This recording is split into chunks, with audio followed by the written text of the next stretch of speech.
Oh, and then of course, the experience itself was really, really something, because the initial just excitement of, oh my God, we're going on tour with Naked Raygun, wears off after a while, but then like it's replaced by something else of like, oh hey, look at this, we're actually becoming, we're buddies with our heroes now, and yeah, it became, it started to kind of become, instead of like, oh, these are our heroes, it kind of became like, these are our, what's the word I'm looking for?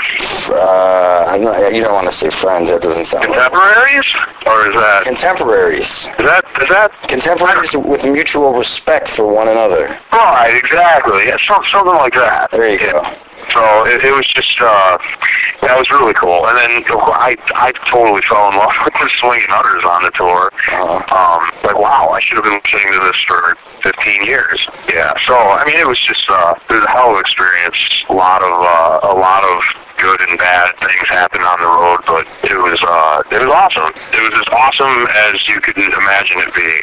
It was great. Now you brought up the fact that you were at a meeting with Riot Fest Records. Now you guys just switched labels from Underground Communique. Yeah, and now you guys are releasing the new record on Riot Fest, correct? Right.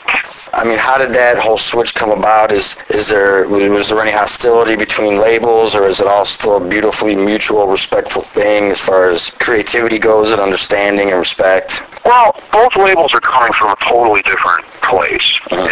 Underground Communique, very, very DIY, grassroots, doing it for the love of the music, putting out great, obscure, cool records, not in it to make a buck at all. It's just one guy, his name is Justin, and he's like hands down the nicest guy you could find. I mean, I don't know, it's an honor to have him as your friend, because you're like, wow, I mean, he's like, it's humbling how nice the guy is. He's like he's a union painter, and he just, with his money, he puts out records, and most of them are local bands. He puts out cool, obscure stuff.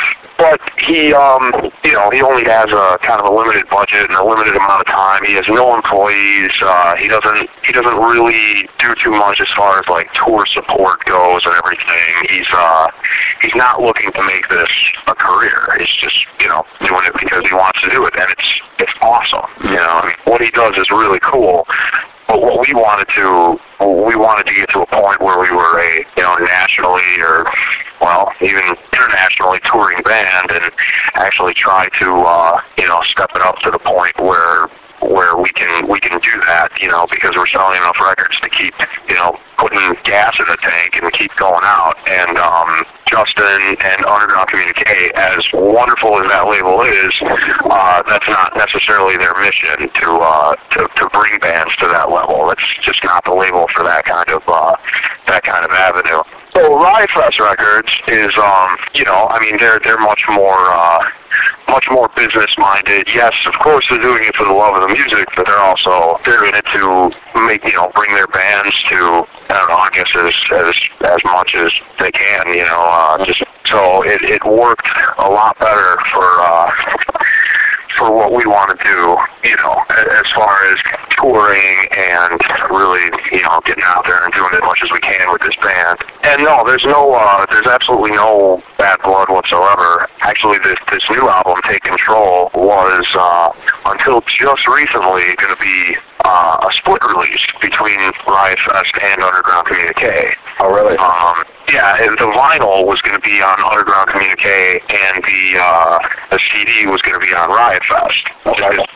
Justin really does a lot of stuff with vinyl, and that ended up falling through just because of, I don't know if Justin, I don't think it really matters that much, but Justin got laid off, and he's going through all kinds of nonsense as far as work goes and everything, and he just didn't have the budget to be able to do it in time. So we're going to have to either wait on the vinyl for a little bit or have Riot Fest put it out. But either way, it's always been very cordial between the two. And as far as our relationship with Underground Communique, still, Chris, who does a lot of graphic design work, as you know, is still doing like all of Underground Communique's ads for, when they put out ads in like Razor Cake and Maximum Rock and Roll and all that stuff. So there's still very much a working relationship.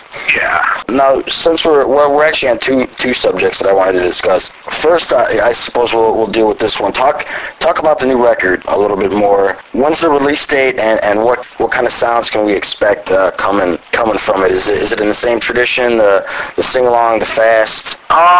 Yeah. Well, okay. Well, first off, the album comes out on June 24th, which is right around the corner. We're doing a tour around it, which I think is going to be just over a month. And the grand finale show will be our record release show, which won't be until July 26th. Okay. And that'll be at the Beat Kitchen. So you can you can pick up the album supposedly in stores everywhere, is what we're told, but we'll see about that. The actual release is June 24th. But anyways, yeah, I don't know. It's the album is well, in my opinion, the songwriting is more reminiscent of like the first stuff we were doing, like the Time to Panic EP, but much better recorded, much better musicianship, and I think it's the best stuff we've done. But yeah, it's very similar style, you know. I mean, we haven't really strayed from what we do too much at all, really. But yeah, it's just pretty much what you expect, the kind of bare bones, hard, blunt punk rock. Now, to get back to the whole touring thing, I'm kind of curious about this, and maybe you can school the kids who make excuses about not being able to tour their bands. All four of you guys still maintain full-time jobs. Is that correct by saying that? Chris has a full-time job, and so does John. Nat and I have part-time jobs. Okay. Still working at the same pizza place that we met each other at 10 years ago. Oh, you guys are still at the pizza joint, eh? Yeah. Well, I mean, it works for touring purposes, you know.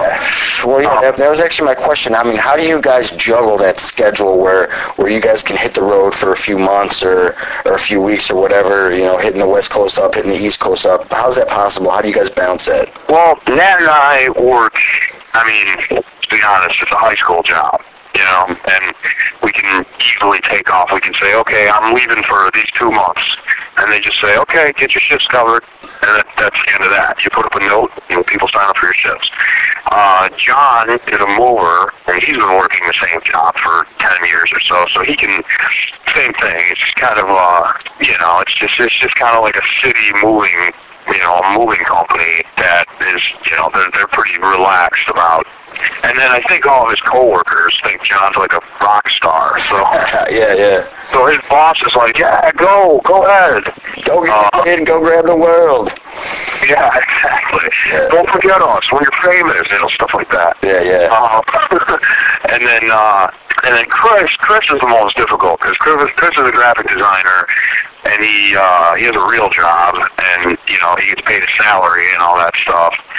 And so far, you know, but obviously, you know, being a graphic designer, he works with a lot of people that are also like, you know, artists. Talented, understanding about the conflicts. Yeah, exactly. It's not, you know, it's not unheard of, and it's pretty much, I guess his boss is fairly cool about it. He gets a lot of vacation time, and then he can take off more time, but it's unpaid.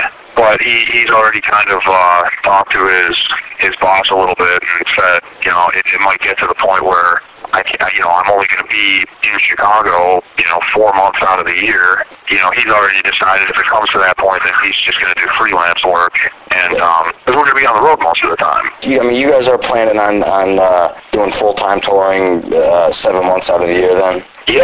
Yeah, I mean we're trying to step it up to the point where we're touring 200 days out of the year. If somebody wants to be in touch with you guys or hear your music online, what's the best way to go about doing that? Either shotbaker.com or shotbaker.com/shotbaker. Those are pretty standard methods of checking out the band online. I appreciate the interview, man. I appreciate your time. And I appreciate the interview as well.